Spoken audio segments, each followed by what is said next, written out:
Welcome, friends, to the How-To Heretic. I'm Uncle Mark. And I'm Uncle Dan. And this is your user's guide to life on the outside. That's right. Leaving religion is your first step into a larger, better world. But it can also be a scary world.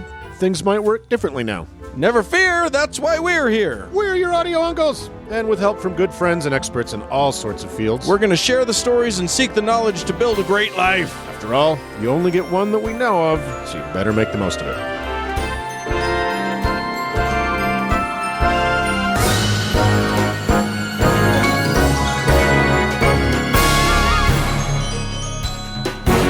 Well, Uncle Dan.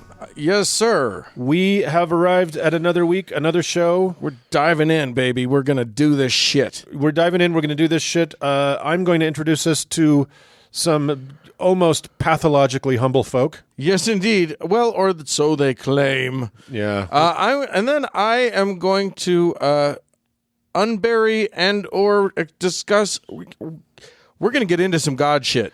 Yeah, this promises to be something a bit complex. So. Yeah. We're going to get into it. Yeah. I don't even know how to introduce it, but it's going to be fun. So strap on your sandals. And then we are going to have, I think, a pretty fun how-to.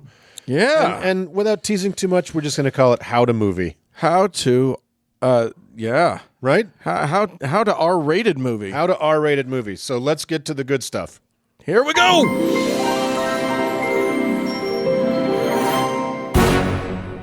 Well, Uncle Mark. Yes, Uncle Dan. I was thinking the other day about how I wished I knew how to raise a barn. Oh yeah, it seems a skill that you should have just sort of in your daily life, and in these modern times. What if of an afternoon you decide I am lacking a barn? Yeah, where's my barn? And daylight's burning. All I've got is some lumber and space. Well, if you had 600 friends that were mostly also your first cousins, and bearded in the same way I was, bearded in the same way you are, you could get that thing up lickety split. So today we have a very special meet. We are going to we're going to talk a little bit about I think an enormously misunderstood group of people. Oh, mostly misunderstood because they pretty much don't really have anything to say about themselves. So help me, if you tell me they don't actually raise barns, I'm burning this thing down. Oh, they raise the shit out of barns. Okay, baby. Good. They raise the shit out of barns, and you may have surmised, dear friends, we are talking about the Amish. The Amish, which is a misnomer. There never was an H there, right? Or the old order Amish, particularly. They're an interesting bunch of folks. Still around. If you have need to drive around rural Pennsylvania, you better pack your patience. Yeah, because they are clogging up the roads with some. Yeah, hope that you're in a passing lane situation because they're in the latest 19th century technology. So they're tootling along in their buggies. So let's talk a little bit about our friends the Amish. Now, I'll give people an out right at the beginning. If you have enjoyed the 1985 thriller Witness. Starring Harrison Ford as a cop who has to protect a young Amish boy who's the only witness to a crime. Right. You know plenty. Really? Yeah. But they nailed it? They nailed it. But also, I'm going to guess you're going to say that the movie Kingpin also nailed it. Super hard. If you've seen them both. Yeah. If you've seen Totally Not Insane, Randy Quaid's portrayal of Ishmael, the possible next grand champion bowler and giant Amish oath, then you should just stop listening now. Yeah, because you know it all. You know it all. You know everything you need to know. Yeah. I actually asked an ex-Amish person I'm in contact with if that movie was offensive, and he said he thought it was funny. Was he allowed to see that movie? Well, he is now. He's no longer part of the. He's not part of the Buggy class anymore. So. Right. So, all right, for real. We've all seen these classic images Dan and I were talking about of, black buggies plodding along the roads and sturdy men raising sturdy buildings wearing linen and broad hats and bonneted women and that sort of thing. All looking like they're straight out of the 1820s. And yeah, pretty well, kind of 1870s, and we'll get to it. But You might even know a little bit about their odd language, that they speak the Swiss German dialect. You might know a little bit about Rumspringa, but and we'll talk about that. But I think it's important to know why these people chose this way of living, and also to note that it was not decided upon all that long ago. So, who are the Amish? Most importantly, the Amish are Anabaptists. Yes, indeed. Meaning, basically, they believe in fully informed adult baptism called the believer's baptism. Okay. And that's a rejection of the Catholic practice of infant baptism that the Anabaptists thought was a violation of a person's agency and made them a slave to Rome and a slave to whatever particular state they were living in at the time. Yeah, because there's definitely no societal pressure within the Amish to stay within their belief system at all. And that you'll see in this discussion is the irony of the whole thing. Right. Because that's where they started, was this idea, and again, it started in the 16th century, so baby steps. Yeah. That baptizing a baby is kind of insane. And Right. I agree. Absolutely. I think baptizing anybody is insane, but like even you and I baptized at age 8 years old. yes. Seems a little disingenuous. Well, and I think Joseph Smith, a little aside, I think Joseph Smith saw that as kind of part of the Anabaptist sensibility, right? He's like, well, look, I'm going to meet you halfway. Yeah. Okay, we're not going to sprinkle you as a baby because that's obviously crazy. But waiting all the way until you're a grown up. Yeah, a child of the highly mature single digit of age 8, not one day before, has considered the evidence and weighed their options after long thought and study, and they're ready to sign an eternal contract. Absolutely. It's really something we can point to with a tremendous amount of pride, Dan. So when the Anabaptists we're talking about, again, 16th century, God knows how long people lived on the outer slopes of the Alps, which is where a lot of this sprung up. But adulthood, so late teens, early 20s was considered kind of a normal. Sure. And okay, if you're going to join a fucking wackadoo thing, at least have lived a little bit and be able to make a decision about it. Yeah, know your own heart Exactly. a little bit. Right. So Because we all made such good decisions when we were 18. I'm still paying for so many of my decisions at 21. So basically, the Anabaptists were kind of a radical offshoot of the Protestant Reformation in the 16th century. So, and there were lots of other sort of religions that arose from that same movement. yeah, tons, not a lot of them. The Anabaptists never really held on, and I'll talk about that in a second. But they didn't hold on in giant numbers, but they still exist. Right. And certain evangelical churches consider themselves kind of part of the Anabaptist, which really means rebaptism, which was calling someone an Anabaptist was a slur. Oh, really? Yeah, because it meant you were rebaptizing, and what's wrong with the first one, right? Because most of these people have been born Catholic, or born into Catholicism. Nobody's born a Catholic. I'll tell you what's wrong with it. Tell me. First one didn't take. That's why. First one, you didn't get all the way wet. Fucking feet were dry. So the Anabaptists were persecuted in the 16th century by both the Protestant state and the Roman Catholics. You got to love that dangerous middle where nobody likes you. Oh my God, they're so busy hating on each other. They took time out to hate on these guys. Right. And there are terrible stories about what the fate of Anabaptists in some of these moments. It's like if a third Korea started up in the demilitarized zone. The be nice to everybody Korea. They just got fucked. So they were persecuted mostly because of their different scriptural interpretation. Put them at odds with obviously all the powers that were, and they never got a foothold and established in any state. So they never became the state religion anywhere.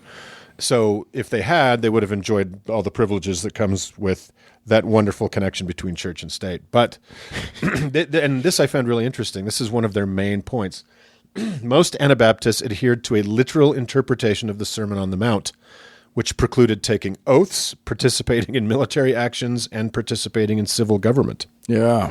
So the medieval dissenters who held the literal interpretation of the Sermon on the Mount share, and the people who still are Anabaptists like to say they share the following affirmations.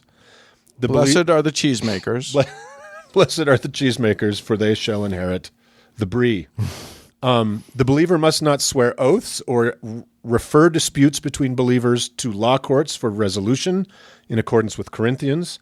The believer must not bear arms or offer forcible resistance to wrongdoers, nor wield the sword. No Christian has what they call jus gladii. Was that Klingon? Yeah, jus gladii, it might as well be, is the right to the sword. Oh. Civil government, i.e. Caesar, belongs to the world. The believer belongs to God's kingdom, so must not fill any office nor hold any rank under government, which is to be passively obeyed. That's from John 18 and Romans 13. Romans 13, that keeps popping up, doesn't it? Yeah.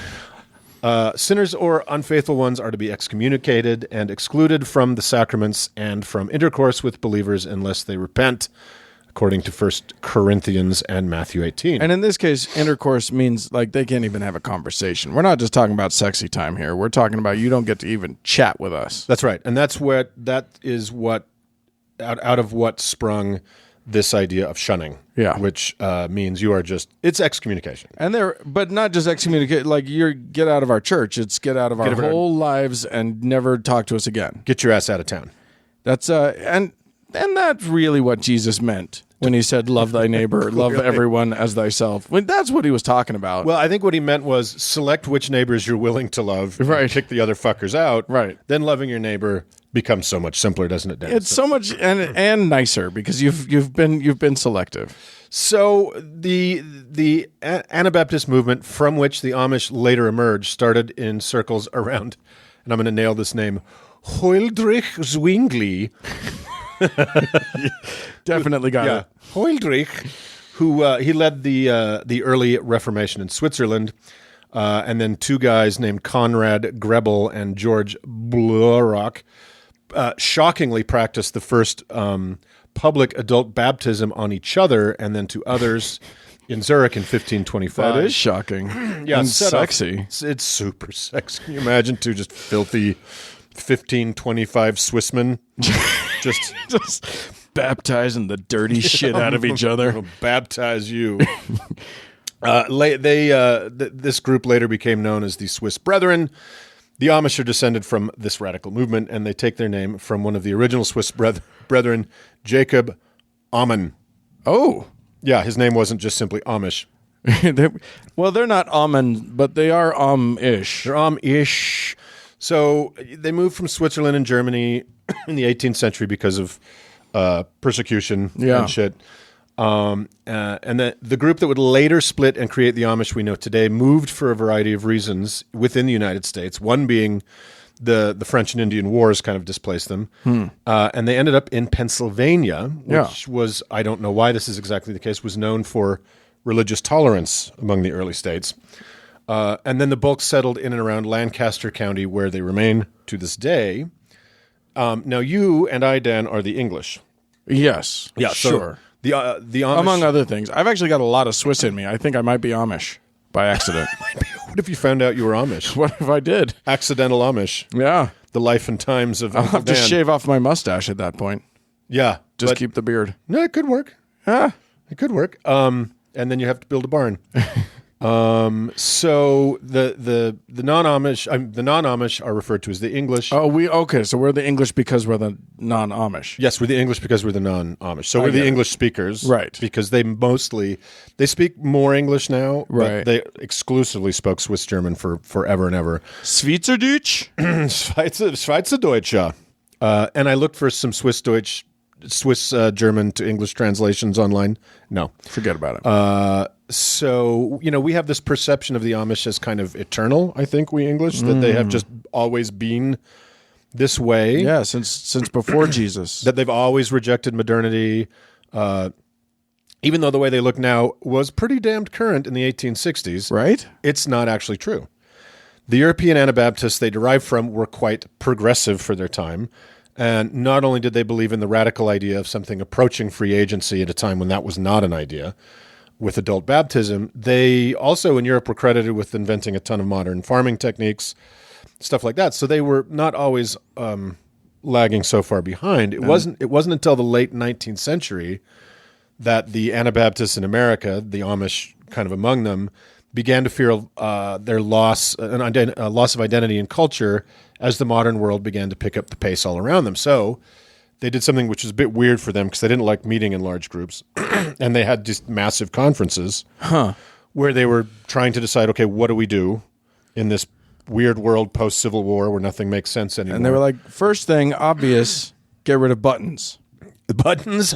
The problem is buttons. I feel like we can all put our finger on the issue here. Look how fancy your goddamn buttons are. Get rid of the button. That's what caused the Civil War. Let's take those out of the picture. So they held these conferences, and it was decided about 2/3 of the membership was like, well, the world's changing, but what can you do? And we can still keep our Anabaptist beliefs and our Christian beliefs, but we're just going to kind of be in the world and be cool with it. And that 2/3 of the group basically became what we call the Mennonite Church. Oh, yes. Yeah. So the Mennonites and the Amish were all kind of a fairly large group that kind of hung together. And it wasn't until that point that they began to split up. So it became the Mennonites and the Womanites. and the Childenites and the Lamanites. See how we stitched this all together? It's all coming together now, baby. So, the Mennonites these days there's definitely still conservatism about maybe the way you dress and certainly gender roles within the home and in society. But it's also possible that you could be talking to a Mennonite somewhere and not even realize you were talking to a Mennonite, because a horrifying possibility. It's a terrifying. They walk among us, Dan. So be warned, listeners. Yeah, you could be Mennonited at any moment. So the remaining third, who unto this day have retained the name Amish or Old Order Amish, sort of became frozen in amber at that moment. Right. They see hard work, agrarian living, etc. as virtues, so they invented what we today recognize as the Amish culture in the last third of the 19th century. Far more recent than most people think. Right. To put that in perspective, Mormonism is decades older than what the current form of Amish is. Right. So I was not aware of that. No, nor was I. That's interesting. That blew my woolen socks off. So then they set themselves apart that way, and they started becoming more and more inward looking. And then a quirk of geopolitics further isolated what was already an insular group in the early 20th century. Pennsylvania was home to a lot of German-speaking immigrants, Amish and not. Yeah. That's just where they made their homes from over the past couple centuries. But then there was a widespread suppression of all things German during World War I.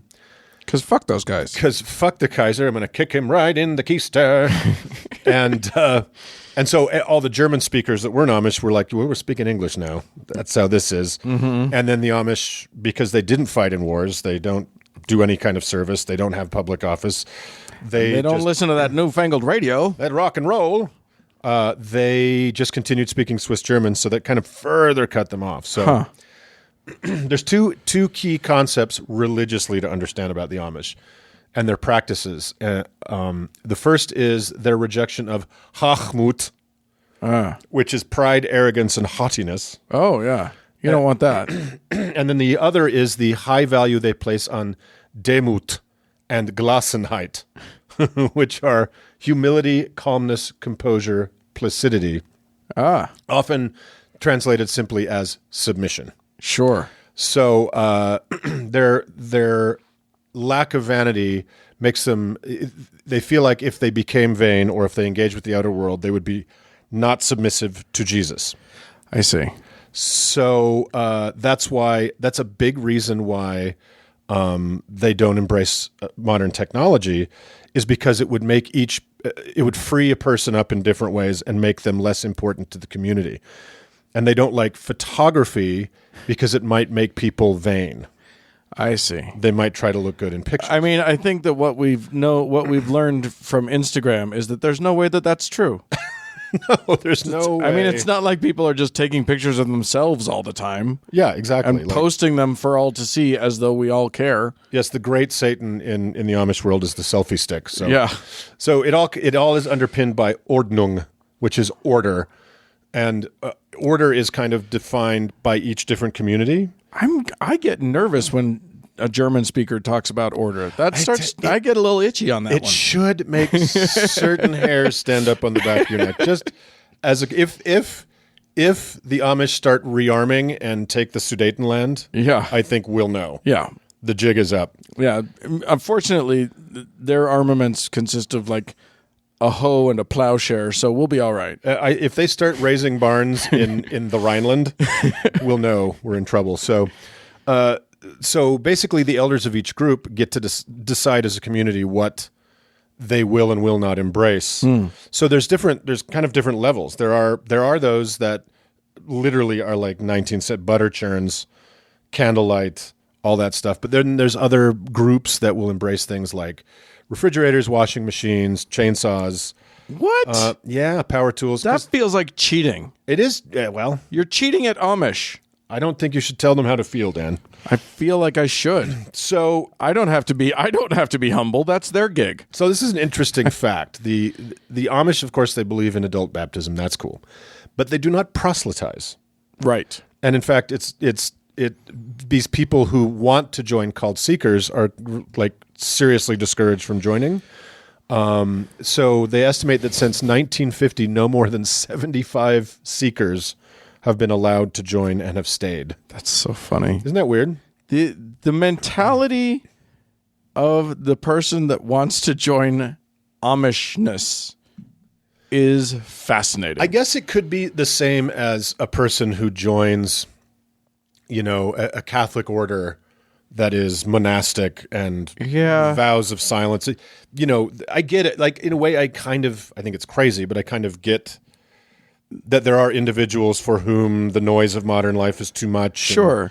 I mean, I can see someone going, "Oh man, the agrarian lifestyle, that just appeals to me." Yeah. But to then go, well, you know who's doing that, and decide I'm going to join them. That just seems, that's an extra level of special. Or you just love you some chin strap beard. Yeah, that's cool too. So whatever, you do you. Sure. But what that means is the only way you can really become Amish is to pop out of the birth canal of another Amish. Right. So on that, there is that very peculiar thing that we touched upon at the beginning of the show, which is Rumspringa. Right. And Rumspringa just means running around. Right. So sometime in their late teens, Amish boys and girls are essentially cut loose to do whatever the fuck they want. Yeah, and they can go super off the deep end crazy. Super off the deep end crazy. So and some of them come back immediately. Yeah. But some of them give it a go. So there really is no prescribed age for this or time for this, but with basically no explanation of how the modern world works, they get to go taste everything any way they want. Then at the end of seeing what other options the world offers, they may choose their path freely. 90% of them go back to the barn and never leave. Because let's just be clear about this. What is happening is you're taking someone who is entirely unprepared for any experience outside of this tiny little farm. They're infantilized. And they are, yeah, exactly. They know nothing about how the world works other than they've been told that it's evil. Yes, it's a fallen world.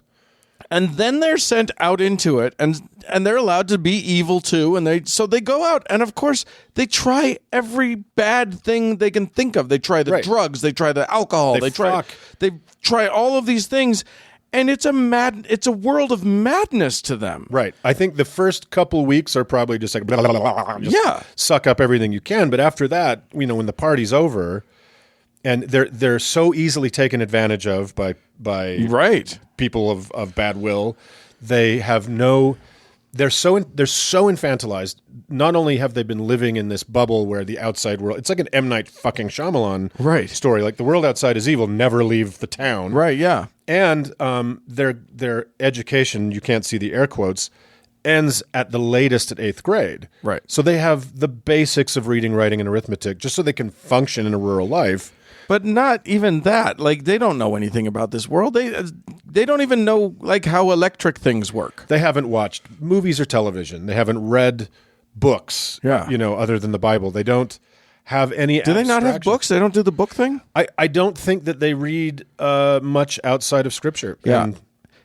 So and the basics. So big shocker when they come running back to the life and community that they actually understand from having gone to, like, with no prep. into insanity. And I think this is setting them up for failure. Now, of course it is. You can. It's purposeful. It's obvious. There's an amazing examination of this in a documentary called "The Devil's Playground." That if you haven't seen, I'll include a link to it in the show notes. It's quite amazing, and they follow several of these kids on their Rumspringa, and it's just going out of the airlock. Yeah, right? You have no preparation for this, and welcome to the Star Wars bar. And it's basically saying you have freedom and then setting up this freedom to just ruin somebody and make them come crying back. Crawling. Yeah, for the safety of the religion. So it's coercive as fuck. And it's a brilliant mind fuck too. Yeah, it's a brilliant mind fuck. And my guy on the inside agreed with me on this. He said, yeah that's exactly what it does. It sets you up for failure. So so what's interesting is it's now 2018, there are 250,000 Amish, which is the most there's ever been. Now, since they're all descended from about 200 people. Wait, how many are there? There's 250,000. Holy shit! It's considerable amount. Now, part of the reason is they have huge families. I think they average 7 or 8 children apiece. Sure. What else have they got to do? They have started embracing. It's funny how when you really need something to work, it's okay to embrace modernity. Right. So the infant mortality rate used to be very high. Right. Now it's not. Like because doctors. So they've accepted that. Okay. And they've also accepted a certain amount of medical intervention because of the tiny gene pool. There are some very peculiar genetic disorders. Yeah, I'll bet. That third arm growing out of their forehead's weird. Yeah, so there's a horrible thing called maple syrup urine syndrome, which is exactly what it sounds like. Oh, wait. And it kills them. It kills these children. You just shut your mouth because that is a delightful sounding thing, and you just ruined it. You're ruining it. It would be a hell of a party trick, but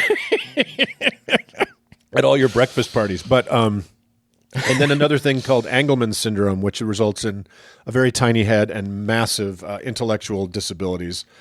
And so they've allowed geneticists and doctors to kind of study this and examine it, who've told them your problem is you got to fuck outside of town, guys. Right. And they just shrug it off and say it's God's will. Well, that's I've heard that plenty of times, but like at some point you got to look around and go, why isn't God doing this to everybody else? Yeah. Well, if God's the reason for everything, God's the reason for everything. So that's good. That's good thinking. So, it's hard to say, kind of wrapping this up, it's really hard to say what their future is. Like, what is their world 50 years from now? And their withdrawal from the English world and their submissive nature, even when they engage with it, means they really don't have a voice in the world that surrounds them. They don't have a spokesperson, right? Right. They've basically become a less than willing living museum for tourists and the butt of stupid jokes, and the cause of massive road rage in Pennsylvania. So there you go. That's the Amish, friends. I'd love to hear from our Amish listeners. There's one of those jokes at their expense. We got you on that one, Amish. I have the internet. So there you go. We can shit all over them. They can't do shit. If they do hear it, then they would be admitting that they heard it. Boom. What if we walk out of here and they've built a motherfucking barn over this whole house? Oh. Right? I would love that. That will be a sign for sure. It would be a sign. All right. Well, come and get us, Amish. I need a barn. All right. Guten Tag. Let's move on. Let's move on. Well, Uncle Dan. We some episodes ago had a little spat. Oh. You remember that? We fight so often. Which one are you talking about? I'll be more specific. That we started this show just digging up gods who are long dead because nobody gives a shit about them anymore. Right. And then putting them back in the ground. But after our spat, you convincingly made the argument that is closing a window on so much crazy. Yeah. Here's the thing. I don't know what the segment I'm about to do with you is. Okay. It's either Graveyard of the Gods. Okay. Garden of the Gods. Yes. Or it's For the Bible Tells Me So, and we don't know which one it is. Fuck. You ready for this action? All right, we'll cut all this out. This is all of the other gods in the Bible. Oh, I like it. Because let me tell you something. The Bible does say things like, there's only God. There's only one God. Yes. But you know what else it says? There's a fuck ton of gods. There's a fuck ton of gods. And it says it, and it says it, and it confirms that they're real in a number of places. Well, I'll tell you where. Not just the idea, not just that's the idol that you worship and it's not a real God. Right. But that's the idol that you worship and he has power and he's magic just like me, only my God's stronger. Most famously, I would say, it is stated quite clearly in Commandment the First. Exactly. Yes. Remind us, please. That I am the Lord thy God, and you shall have no other gods before me. Right. Which means there are other gods. There are all of these other gods. Just put me at the top of the pile. It is about the ordering of those gods, right, not the lack of them. Yeah. Yeah. Most famously in the First Commandment, this is explored a little bit in the two following. It's so amazing to me. This is very clear. Now, there are these ideas. So one could say that the Bible is polytheistic in its in its scope. I have argued that. I would say that it is what's called henotheism, which means yes, there are many gods, but that God's the only one that I revere. So this is a different thing entirely. And if you want a proof, now a lot of Christians will get on my case about this. About there being, no, there's not other gods. They're just other, like, idols that people worshipped or other gods that people... There were phony gods. Phony gods. But this is the real one. But this one's the real one. Well, let me tell you a little story that happens in... You may remember this from Cecil B. DeMille. Okay. Moses is in front of Pharaoh. Yeah. He's in his 80s at this point. He's an old man. Yeah. But he's in front of Pharaoh. He looked great. He was fabulous. Yeah, he looked great. He's had that windswept look. Yeah. In the robe. It was nice. Yeah. It was a good look for him. Kind of a Tom Skerritt, just a mature, wizened. Yeah. But still totally got it. Yeah. Yeah. Got that deep Charlton Heston voice going. Is that what Let that is? my people go. Let my soylent people go. My people are made of people. Okay, movies. We can do movies in another segment. Okay, we'll do that, yeah. So here's the deal. He, in order to prove to Pharaoh that his God is the best God, he has his brother Aaron throw down his stick. Aaron's got a good stick, really awesome stick. Yeah. Stick turns into a snake. Motherfucker. Now that's a good trick. Yeah, it's a great trick. It's all slithery, whatever. Sure. What does Pharaoh do?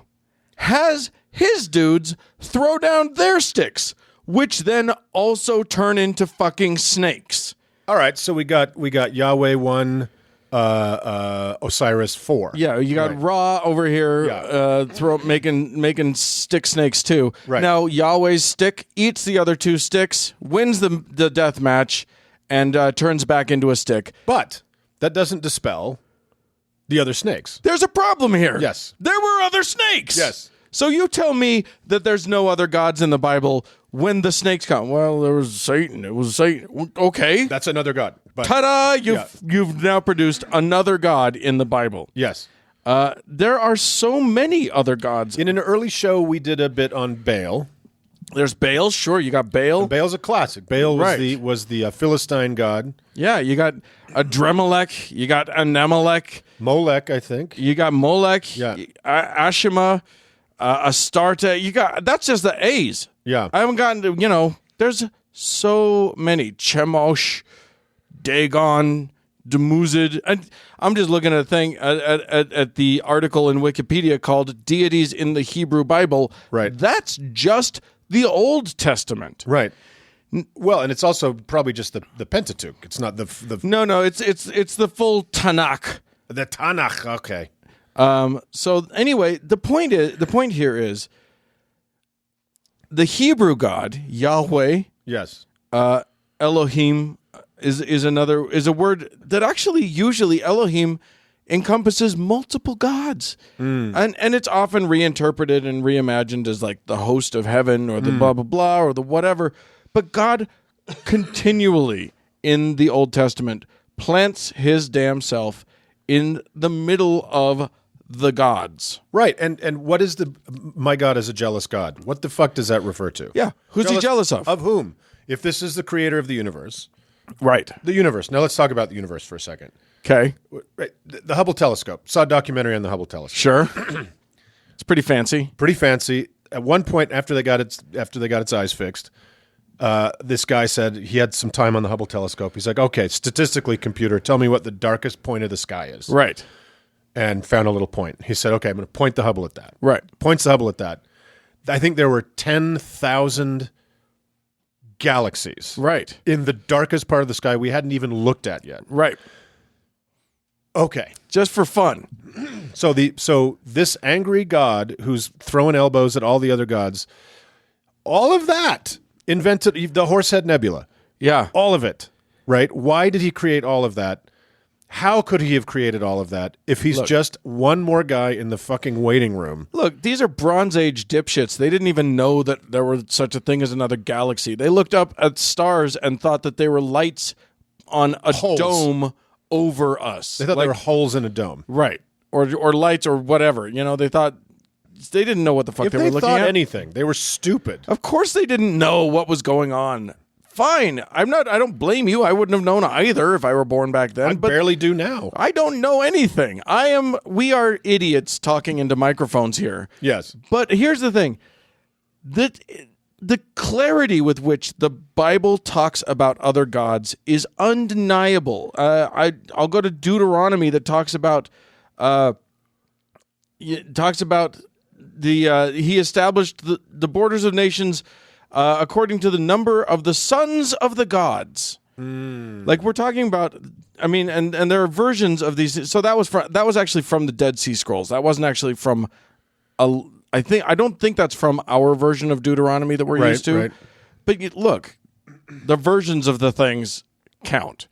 Of course they do, because many of them used to be part of the canon, and then it was decided they weren't. Yeah. Right. God constantly talked about himself as us. Now, a lot of Christians now will say that's the Trinity. It's the royal we. Right. Or it's the hosts of heaven or whatever. But, right. You know, he says things like, let us make mankind in our image. Mm-hmm. You know what I mean? Like that kind of thing is constant in the thing. Here's what I was surprised by. There's all of these mentions even in the New Testament of like the gods that are going on around them. And they keep saying, you know, our God's the real one, and Jesus Christ is the better God than the old, you know, he's the Messiah, and right. he's fixed everything. But I didn't realize that, like, at one point, you had, what's his name? Oh, you had, One of the it was apostles. Paul. Was it Paul? Probably he was a dickbag. Go in and was preaching to a bunch of people, and they mistook him. They said, "Oh, look, you're Jupiter," or depending on the translation, you're Zeus. Right. And they actually mistook him for that god, and the guy that he was with, they mistook for Hermes and or Mercury, depending on who you're talking about. Like that's a great way to get a good table, though. Sure, being mistaken for the father of the gods. Yeah, and then they ended up getting stoned by the Jews. It was all very weird. Oof, that evening went sideways. Yeah, it didn't go. Yeah, it doesn't go the way you want it to. It never does in the Bible. No. But the point here is that there are constant references to other gods throughout the Bible, and you know, honestly. Here, the story that it tells, and this is the truth, is that what happens with monotheism as it starts rising up in the Middle East, and you know, it was a new concept. Yeah, people weren't really doing it, so for the longest time, it's just like it wasn't monotheism. Right. It was polytheism, and my God beats your gods. Yeah, and then it was, you know. Monotheism, eventually it evolved to my God is the only God. Right. But that had to go through a lot of phases, this henotheism being one of those phases. Right. Before it got to there's only this God. And it only makes sense. If your devotion is to the Trinitarian view of God, the typical Christian view of God, or Hebrew view of God, and the powers that be at the time in the Mediterranean, and they were very powerful in their moments. Greece, Rome, Egypt are all intensely polytheistic. Yeah, You but not just them.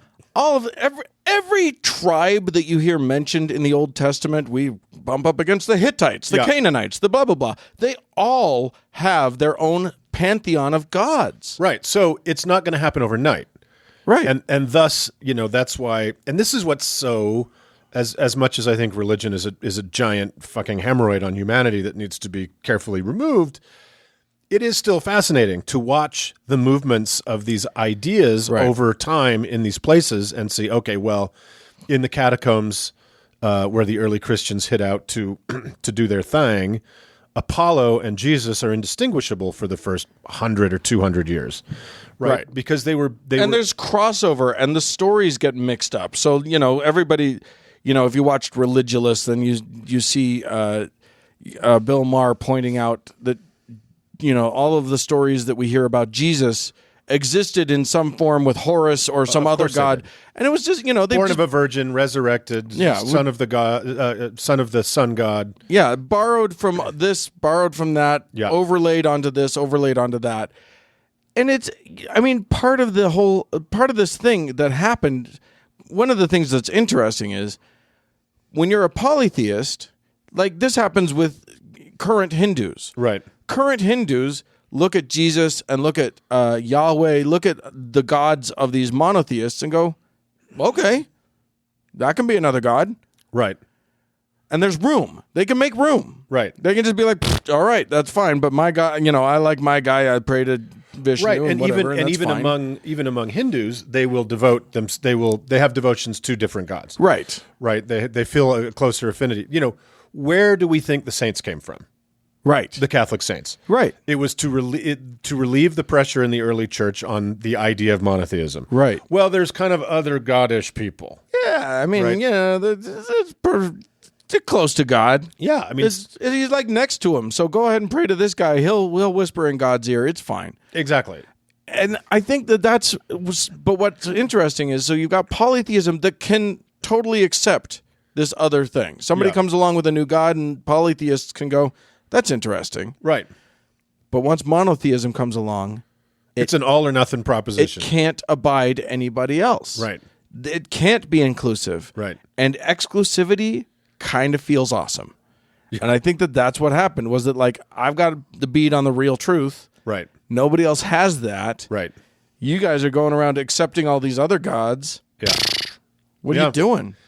And it suddenly becomes this, I'm in the club, you're not in the club. Yeah, a few of our guys getting tortured over here, so we're going to triple down on it. Well, and I also think that becomes incredibly useful politically. And that's, when Constantine decided that the Roman Empire was going to be officially Christian in 3 whatever it was. There's this incredible power. Polytheism is a little bit, if anything, at the time, by the judgment of the time, is a bit democratic. Yeah. It's too noisy a space where if you as emperor, you might have the favor of God X, but you don't have the favor of God Y. It's hard to control everybody. Right. But if there is a singular God, even as weird as this 3-headed God that came out of that whole thing is, right. We'll talk about the Trinity and then not the Trinity another time, but then that's also godhood. That if you have the favor of the God, there's no arguing with that. Right. There's no appeal to Athena. There's no appeal to anybody else. I see that Jupiter is pulling for you, but I've got blah, blah, blah in my corner. Poseidon. Right. Yeah. So fuck off. Yeah, exactly. If you want to control the masses, narrow those gods down to that one guy and be the only one that he talks to. Yeah, it's just good business. It's just good business. A better business model. Yeah. And it won. It clearly won out. Against some long odds. Again, yeah, and some pretty well-established gods. Oh, yeah. This god, it's a different god because You got Allah. You got the your Muslims who claim that it's the same God, but they've got the real line on him. Right. You got the Christians who claim that they've got the same God as the Jews, but they've got the real line on him. Yeah. You got the Jews who claim to have the old school, like, full on, wireless connection to their God. Right. But at the time, you think about Egypt did not fucking look like it was going anywhere. Yeah. Right. And its belief system. Rome did not look like it was going anywhere. No, solid as a rock. But boof, gone. And thank God they're gone, because that gives us so much to do in the graveyard of the gods. Right, yeah, exactly. But I think it circling back to where we began the discussion, with so many different gods, with literally a noisy cafeteria of gods that is the Bible. Right. It's just proof once again, as we have, I think, demonstrated solidly many times on our little show. Christians don't read the Bible. No. And they don't really pay attention to, like, wait a minute, what did it just say? Or when they do read the Bible, they, like, and I remember this from my own youth. Yeah. You read a passage that doesn't make sense, and you're in reinterpret mode lightning fast. Yeah. You can, I mean, it's a little panicky. Here's the thing, kids. It's an amateur move to go to a believer and try and get them with a gotcha. Right. Because you can't. You can't win, because they will be so quick with their justifications, or with their, we don't know, but we'll learn in the next life, or whatever the fuck. Yeah. Their justification is, whatever the fuck their training gets them to. Right. Getting them with a gotcha from the Bible isn't going to do it. No, probably not. you might stagger them a little bit. Yeah. You might ring their bell momentarily. Yeah. But the truth of the matter is that this is just for you guys to know, because they're so good. Yeah. They're so well fortified, but they're so good at not reading it. That's the key. Yeah, that's true. But they're great at living it, guys. Oh, well, that's undeniable. They're great at living it. Just look at the evangelical support for one orange Donald Trump, and you'll see they mean what they say, baby. They walk the talk and talk the walk. Right. So there you go. The God of the Bible. Yeah. Which one? I like that. That was good. I like it. Yeah. There you go. All right, let's move on. Let's do it.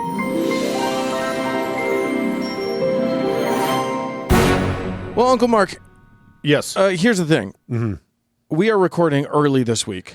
Yeah, we had a little scheduling shell game we had to commit. Right. So our patron section is not going to be something where we have anybody to thank just yet, because we're following hard on the heels of our last recording, and we thanked some people then. Yeah. But I did want to remind folks that if they want to just slam us next week, just embarrass us with so much love and appreciation, conspicuous amounts of coin, they can do that. They can go to howtoheretic.com, click on the Patreon link. It'll take you straight to our Patreon page, where you decide how much you love us, and believe me, we rank you on how much you love us. You can give as much or as little as you want to, but it just really helps us out. We've got some goals. That we are nowhere near close to meeting, but we'll get there. And we're getting there, and it's been amazing for a young podcast. We're getting a lot of lovely support from y'all out there, right? And just because we're not thanking anybody this week doesn't mean that we don't thank you all generally. Yeah. So go to howtoheretic.com and help us out, and we will be so appreciative. Or just do the free thing and do the free thing and go to iTunes or other pod blasters. Give us a 5-star review so that our grandchildren will have something to remember us by. And let's move on. Do it. Okay, Uncle Mark, here's the thing. Yep, here I am. As you know, you and I grew up as members of the Church of Jesus Christ of Latter-day Saints. Otherwise known as the Mormons. The Mormons. We are also, you and I, both fellers that love the entertainment.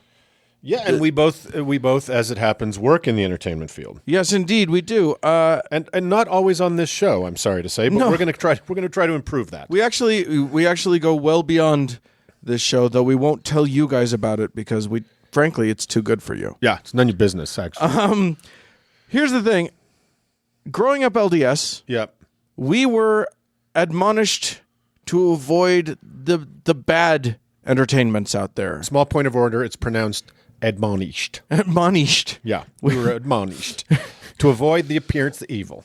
It's so true. And that included cinema. Not all cinema. No. We could watch many a film. Yeah. But if it had one letter in front of it, yes, we were never to watch it. Was that letter R? It was that. So, yeah, this week we decided that we wanted to take a stab at largely how to R-rated movie. Yeah, because we're not the only ones. There's a lot of evangelicals out there who were only supposed to watch wholesome, good films. Yeah, well, this all kind of popped into my head the other day when a very good friend of the show on Twitter, our friend Tori Glass, who's ex-evangelical, asked the Twitterverse for a bunch of 80s music that she might try to enjoy because it was totally forbidden from her. Huh. So the popular music of the 80s, your Thompson Twins, your Wang Chungs, your Flock of Seagulls, all those big-haired synth pop, which now listening to, I kind of hated the era when I was alive during it. Now listening to it again, I'm like, it's really kind of awesome. Yeah, there's a lot of awesome there. There's a lot of awesome there. So I thought, we kind of did a how-to Sunday. Yeah. Where we talked about, taking back a day that was kind of taken from you. Take back the day. And so I thought we could talk a little bit about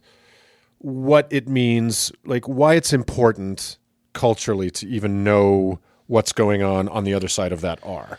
Yeah. Right? So yeah. Well, and maybe we should talk a little bit about the rating system itself. Absolutely. And the Motion Picture Association of America. That was, as it wasn't something we even knew you could question.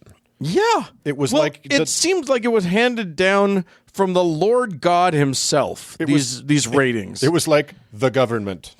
Right. Yeah. The army. Yeah, exactly. Your bishop. This was an authority. This was every bit as authoritative as law. Right. And it felt like law. And you thought it knew what the fuck it was doing. Right. So we can talk about the MPAA just a little bit. Which, so the Motion Picture Association of America invented, the MPAA already existed in 1966. Sure. And Jack Valenti, who's the president of it at the time and remained so until just recently, basically, invented the rating system as a way to stop straight up government censorship of movies. Right. So the government would literally cut scenes out of movies before they could air. So the artists were all furious about it. Right. So there was this mass move to censor things, and at the same time, in the 60s and 70s, there was a mass movement to do crazy shit on film. Oh yeah, and there was some seriously crazy shit going on in film. And there was a lot of the films that were pushing those boundaries were doing it just to piss off the censors. Right. So the rating system started as an earnest attempt to allow artists to make the films they wanted to make. Right. And self-govern. And assure the government, don't worry, no child is going to walk in on something horrific or whatever. Right. So that has since morphed into a very nanny state sort of thing, where on the part of the MPAA. Right. That tends to be it's an anonymous board. You don't know who's on it. Right. But research, we can talk about the research a bit, has shown that they're very conservative people. They're idiots. Well, they're also idiots that don't know anything about film. Right. And and we're not talking about a panel of 4,000 people who are coming together. It's a few. It's like 8. Yeah. There's 8 people and they don't have any real guidelines. No. They don't have any, one of them must always be a Catholic priest. Really? Yeah. Yeah. Why? And there's no there's no rule about like this many fucks and that many shits equals R and this many, Totally subjective. They just go, I don't know, PG. Totally subjective. That's and they're not, all it is. They're not filmmakers. They're not like child psychologists. They're not. So there is an amazing documentary about this called "This Film Is Not Yet Rated," and you should watch it. It's totally it's super eye opening, and like it will make you'll lose your faith in humanity for a second, and then you'll realize that it's just. It's the same as watching The Killing Fields. Yeah. You're going to the despair you will feel at the end of this. Actually, it's a rather hilarious documentary. It's delightful. But it just proves that this thing that we all grew up under, that our religious parents generally took as gospel, is completely arbitrary. And it's weighted entirely towards prohibiting expressions of sexuality and almost laissez-faire towards expressions of violence.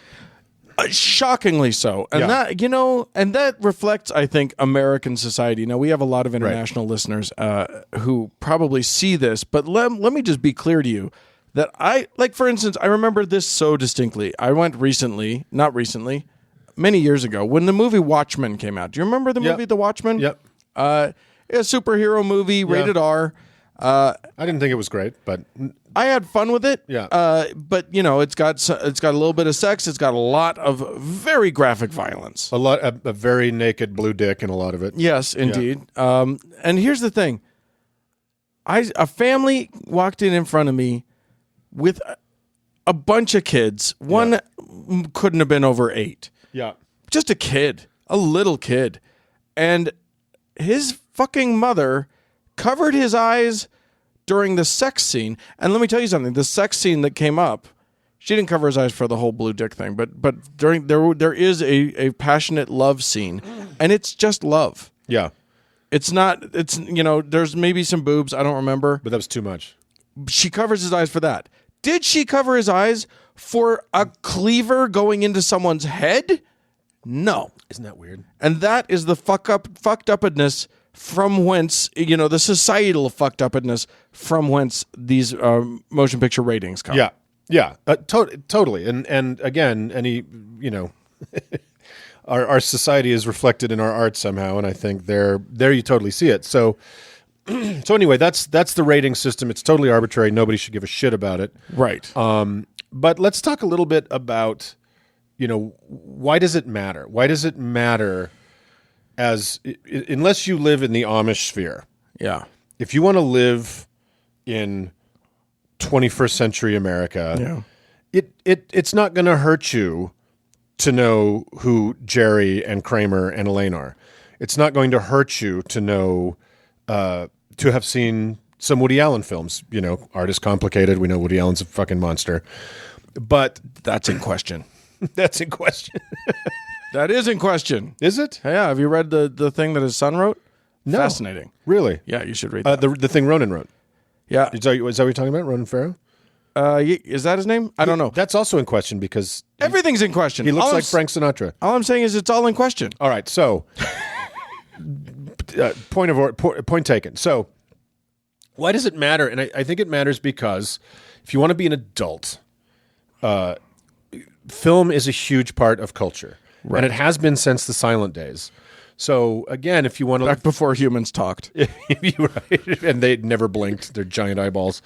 But if you want to live in the world and understand conversations that are happening around you, this is an enormous part of how we express our culture. It's the kind of the art of the people.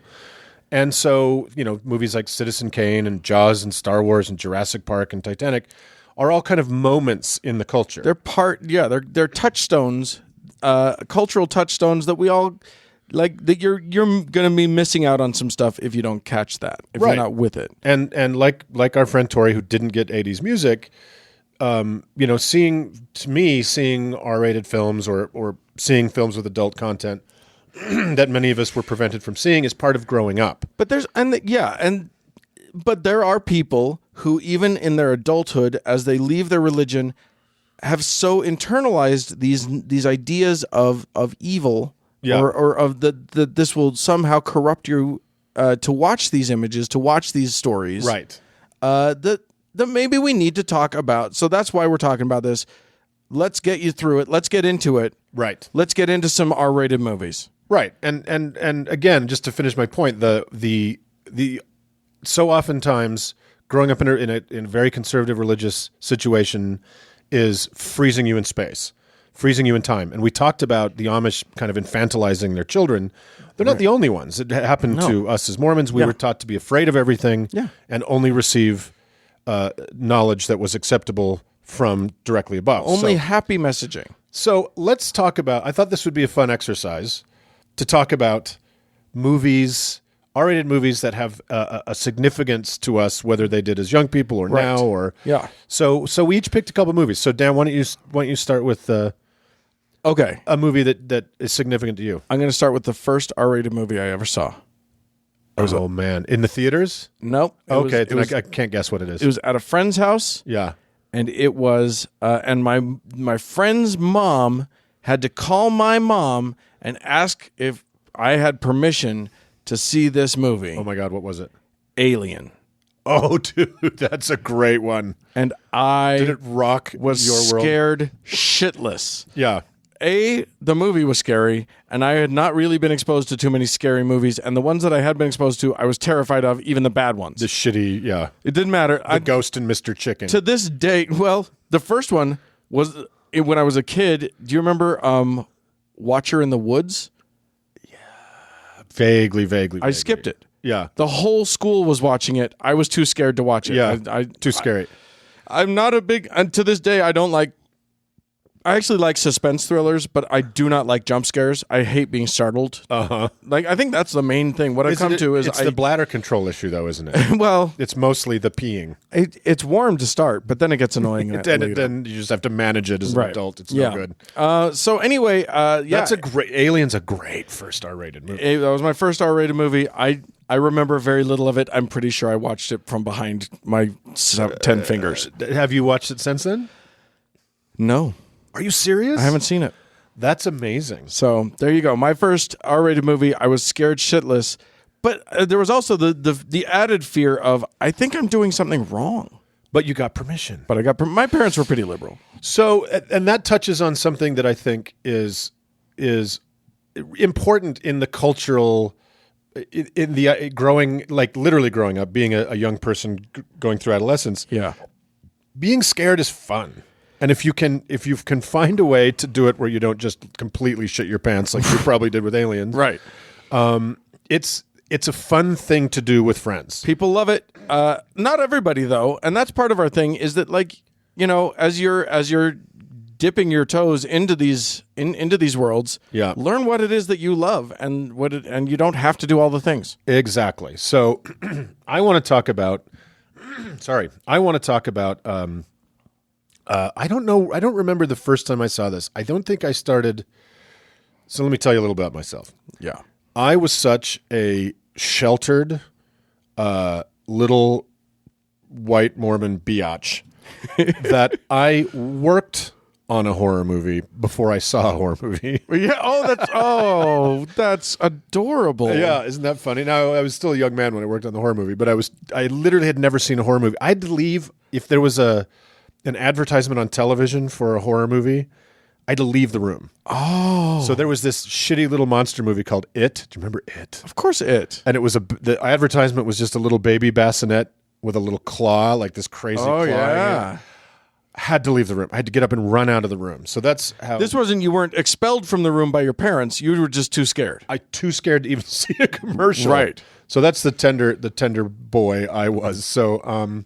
Anyway, I started trying to catch up in my 20s because I was working in the film business and I wanted to like get on the other side of that R and see what was out there. And oh my God, one of the first ones I watched was 1968's Rosemary's Baby. Whoa! Yeah, and it is now written and directed by Roman Polanski. Again, art's complicated, but it is. I watch it probably once a year. I probably rewatch it around Halloween because it's just atmospherically it's so terrific. You know, it's a young woman played by Mia Farrow and her husband played by John Cassavetes move into this strange Manhattan apartment surrounded by very odd neighbors, most brilliantly played by Ruth Gordon, who won an Academy Award for that. Did you know Sure. No, I didn't know that. in 68. So it's great. It's wonderfully disorienting. It's creepy as fuck. It's a little bit dated in kind of a great way. Sure. And the whole thing is backed by this la la la, that just is super, super creepy. I give it a watch if you like a good creepy film that isn't about pop scares. Right. It's really a psychological drama. But I was really mad about that being something that I did not have access to. Right. Even though I probably couldn't have handled it. Right. Yeah. Right. It's like heroin. I wanted it, but no, honey, you can't handle this. That's for mom.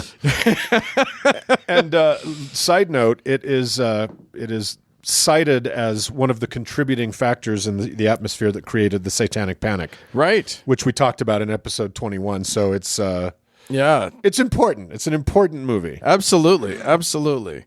All right, what you got? My next one has a really special place in my heart now. But I'm going to tell you the story of my experience of this. Awesome. Yeah. I'm a teenager. Yep. I'm a Mormon believer still. Yep. But I'm hanging out with a bunch of theater kids. We're all, rebellious. It's okay. You can say gay. We're all gay. Yeah. As in May Day. And I don't want to be uncool. But also, like, I'm trying to hold on to this whole Mormonism thing. Yeah. I was walking a line. That's a hard needle to thread. I was really, really walking a line, and it was hard for me. And I failed in many things, including I loved to touch people's boobs with permission. Right. I will point out. Okay, good. But so there I am. I'm getting ready. We're all having fun. And then somebody says that they want to go see this movie. And I look at the poster. And on this movie poster is a man in ladies' lingerie. Oh. And I was terrified. Yes. I'm going to go. Okay, we're going to watch it. How old were you? I was in my teens. Yeah. 14, 15, no, probably 16. We were driving by that point. I know what you're talking about because this, and I know what a monumental, frightening thing for a young, trying to be cool Mormon in Salt Lake City this experience would have been. It was horrifying. Right. I was scared, literally, genuinely, probably more scared than Alien, because it's transgressive on purpose. It is pushing all of those transgressive. An alien is buttons. just a monster. An alien is just a monster. Right. Yeah. But this is. It mentions Satan and it's sex and it's gay sex and it's trans people It's and it's unlabelable thing. You don't even know what this is. Don't know what's happening. Yes. But I know I'm supposed to think it's wrong. But I'm titillated and there's like boob grabbing. And it's audience participation, which is even scarier for a Mormon. I don't know what the fuck is happening. Yeah. Right. So Rocky Horror Picture Show was... I didn't know what to do with it. All my friends loved it. I pretended to love it, but I actually kind of loved parts of it, and I was titillated by it. This all comes full circle for me. I might as well say this. Yeah. I am this October, and if anybody's in the Utah area, will be playing Dr. Frankenfurter in the Rocky Horror Show at the Grand Theater here in Salt Lake City this October. From such humble beginnings.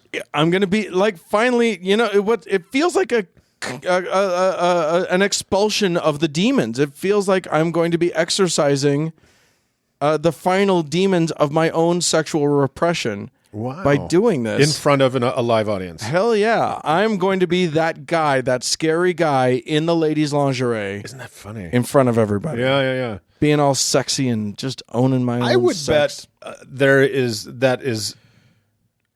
a similar story. A lot of people share that story, particularly because that was. I've never seen it in the theater. What? I couldn't handle it. Well, and I'm my last movie. I'm going to kind of talk about why that would be, but I never saw it in the theater. But you've seen it. Oh yeah, and it's a silly, stupid movie. It's fun and it's delightful. But it took me a while to get to that point, to come around to the place where I could see it as, even long after I had like kicked religion to the curb, first kicked Mormonism and then kicked religion, I still had these notions about transgression and what is okay and what is safe sexuality, and like this thing stomped gleefully all over those things. And I think that is something that is really frightening when people are deciding to engage with culture this way after it's been forbidden from them for so long. Is you're watching a thing is not an endorsement of the thing. No, you're watching a thing doesn't mean that's what you believe now. Right. But also you can just fucking enjoy it. Right. It doesn't matter if it's, film can be both art and it can be Will Ferrell. Yeah. And that's great. And it can be both at the same time sometimes. It can be both at the same time. And having fun on your terms is nobody's business, is nobody else's business. Right. Enjoy Adam Sandler if that's what you want to do. Yeah. Yes. Like bad movies. That's a thing you can do. I love bad movies. Do you know what? This is not on my list. One of my favorite guilty watches is... What's that? Patrick Swayze's Roadhouse. Roadhouse. It's so shit. It's so bad. It's so I love it. It's just mullets and terrible stunts. We'll get to you. Just so you know, my next movie is one of my favorite good bad movies of all time. Okay. What's your next one? So I'm going to go again with something that is transgressive, but I think this is an incredible movie. Yeah. It's a little bit dated, but who gives a shit? It is 1976's The Omen. Ooh. Yeah. Directed by Richard Donner and written by David Seltzer, whom I know. And dropping names. Quick aside, he wrote that movie. He was a screenwriter, still is. Wrote that movie because he had too much debt. He borrowed money from some producer. I can't remember which producer, to pay off his muscle cars because he's a crazy person. And he couldn't pay the guy back. And the guy said, I'm going to break your legs or you have to give me the money. And he's like, well, I don't have the money. He's like, what else can I do? He said, well, write me a script. And he said, well, what do you want? And he's like, well, The Exorcist is a big hit right now. Write that. And everybody loves this devil stuff. And David is a agnostic Jew. And he's like, I don't fucking know any of this stuff. So he's like, then I opened the Book of Revelations, and bada boom, and it wrote itself. So yeah, that's where The Omen came out of. It's super creepy. It's about a kid. It's about an American diplomat in Rome who ends up doing a thing he shouldn't have done, and kind of semi-adopting a child because his baby just was in childbirth. His wife doesn't know it. He has a little swapperoo with a. It's very screwed. That's just never the right choice. Not cool, man. Especially when you find out that baby is the Antichrist. Right. And so it's really fascinating and a no lesser talent than Gregory Peck wrestling with this realization. Right. Is super spooky and super creepy. And again, this is another one that I saw probably when I was 21, still scared the fuck out of me. Yeah. So if you like a good scary devil movie that also contributed to the satanic panic, you could do far worse than The Omen. Absolutely. Well, I'm going to take us. I'll take us home. Yeah. With a movie that that came out in the 90s, in the early-ish, mid-90s. I had early to mid-90s. I'm not exactly sure when, but I remember it caused a stir. Now I'm cheating here. Mm-hmm. This is not a rated R movie. Okay. This, I'll bet is an NC-17. It's movie. Madonna, isn't it? Nope. Oh. Nope. This one is Showgirls. Let me tell you something. Oh, my God. I remember vividly the poster coming out, and the poster has Elizabeth Berkley. You see her head, and then you see across, like it's almost like she's wearing a robe or something. You see it's blacked out, so you don't see the boobs, but you see her torso go sort of down from her neck all the way to a leg. You kind of a dagger of flesh. Yeah, that goes all the way down, as though her leg came directly out of her neck at some weird angles. Well, sometimes in the movie it looks like it does, because she's... Wow, is it a bad movie? It's such a bad movie. Yeah. I did not see it at the time. Right. Because at the time, again, I was still... I think I was still barely wrestling with, or just wasn't going to fuck around with it. Yeah. Now it's one of my favorite movies. Not because it's good, but because it's so bad. Yeah. Like, this was a film that was written by Joe Esterhaus. It was directed by Paul Verhoeven. Oh my God. Both of whom at the time were being taken very seriously as dark masters of the suspense thriller or like sexual. Yeah, exactly. Pot boiler. Basic Instinct had just come out, and they'd just shown everybody Sharon Stone's hoo-ha. Yeah. And now they were going to one-up themselves by showing all of the ladies, all of the naked, all of the time. And it was going to be this big expose of the sex scene in Vegas. Vegas, yeah. It turns out to be the biggest turd that has ever been put on celluloid. It's such a self-indulgent turkey. It is. And these guys thought that they were making their magnum opus. Well, here's why they thought that. And if I could describe an entire kind of methodology and ethos in one word, it would be cocaine. Right? Oh, my God. To have been a fly on the wall during their production meetings when they were congratulating themselves and just jerking each other off with Piles joy. of blow on the glass table. Just so they, oh my God, no, we are going to blow their minds. You with are this. so tired of boobs by the end of this movie. Let me tell you something. There's so much nudity in this. There is not a single sexy moment in this entire film. No. It is joyless nudity. They try to make sexy moments. It's like people changing a tire naked. Like it's diminishing returns at some point. Right? It's so not sexy. Yeah. That like it's baffling. Everything about this movie is made badly. The Foley work is bad. It's so overlit. The photography is horrendous. It's the acting. The acting. Hair. Let me tell you something. Elizabeth Berkley. Yeah. This is a woman who was in a popular TV show called Saved by the Bell. Mm-hmm. This was going to be her big transition from being a teenager on the television to being an adult in the cinema. And after this movie, her agent dropped her and no other agent would take her call. Wow. It was her acting, and it's probably not entirely her fault. Like the direction must have been just horrendous. Yeah. She just it's convulsive. Everything about her performance is just seizure after seizure after seizure of acting. But here's the thing. It's a ball to watch. Oh my God, it's so much fun. Uncle Dan and our clan got together and watched it for fun one night, and that's the other thing. Bad movies are wonderful. Yeah. Crap movies are wonderful. So, and again, that's something that maybe we were denied in our culture, and so that leads me to my third movie, which is interesting because of the sexual nature of the thing. And this is 1991's Paris is Burning. Now, this is a documentary directed by Jenny Livingston. That's an incredible window into a subculture of a subculture, which was the Amish. Yeah, well, probably I would say the most diametrically opposite group than the Amish. So it was the gay, black, Latino, and trans underground ball culture of New York in the 1980s. Right. And I didn't see this not because it was rated R, but because I was so in the closet when this came out in 1991. Even though I was living in LA and working in the film business, I was so scared of exposing myself because of the shame I was taught, the self-hatred I was taught. I was so scared of exposing myself to something that was transgressive or challenging because, again, I didn't understand the difference between viewing and endorsing or viewing and believing. But also there was probably, like, if I read this situation correctly, and if your Mormonism was anything like my Mormonism, just watching a film with three queer people on it at one time, you probably thought you'd just be ejected from the closet magically. I thought I would be pulled out of the crowd. Like everybody in, like, even if no one saw you in the theater, suddenly the whole world would just know that you were gay. They would know. I was so terrified. Like, you were struggling with being a cool Mormon in the theater club. Right. My struggle was real too, boo.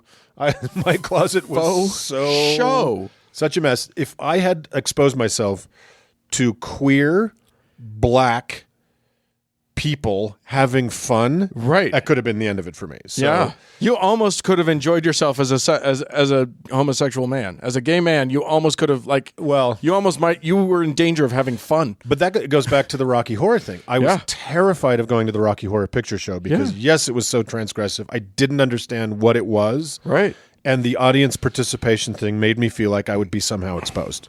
Yeah. Right. So those are things I did to myself, but I was trained to do those things to myself. Exactly.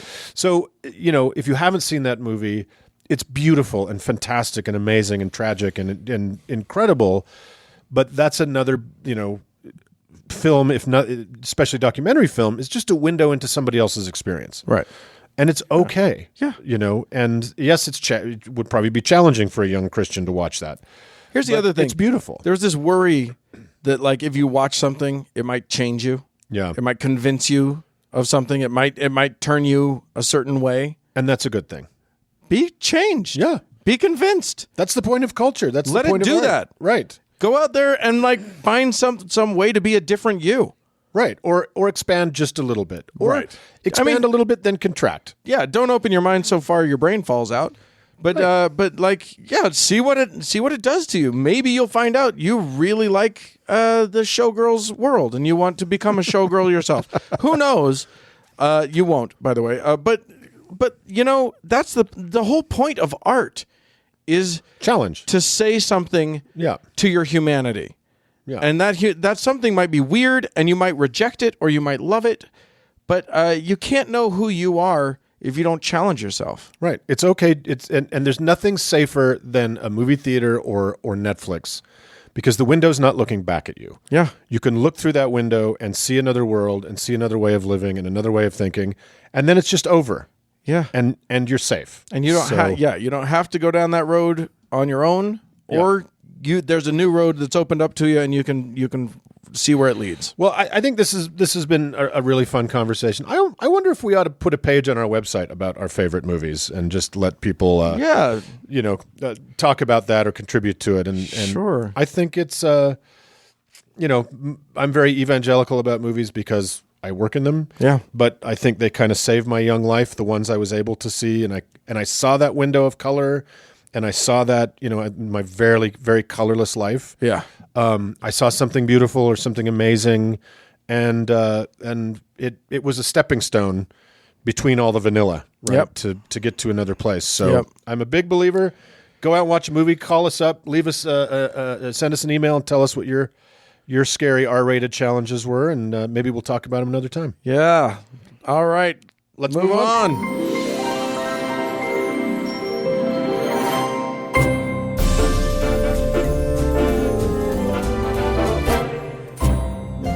Well, friends, that's it for this week's show. Hey, we'd love to hear from you. Go ahead and send us an email with your favorite spooky and or naughty movie. howto@howtoheretic.com. Or if you want to leave us a voicemail and you're not Amish and have a phone, you can call us at 903-88-HOW-TO. That's 903-884-6986. Or you know what? If you're Amish and you have a phone, fucking A. Yeah, exactly. Hey, don't forget, we've got Twitter and we've got Facebook. That's at howtoheretic. And thanks again so much to all of our patrons. Thanks to Cody Layton for editing the show. And thank all of you friends for tuning in. We appreciate you. Danke schön.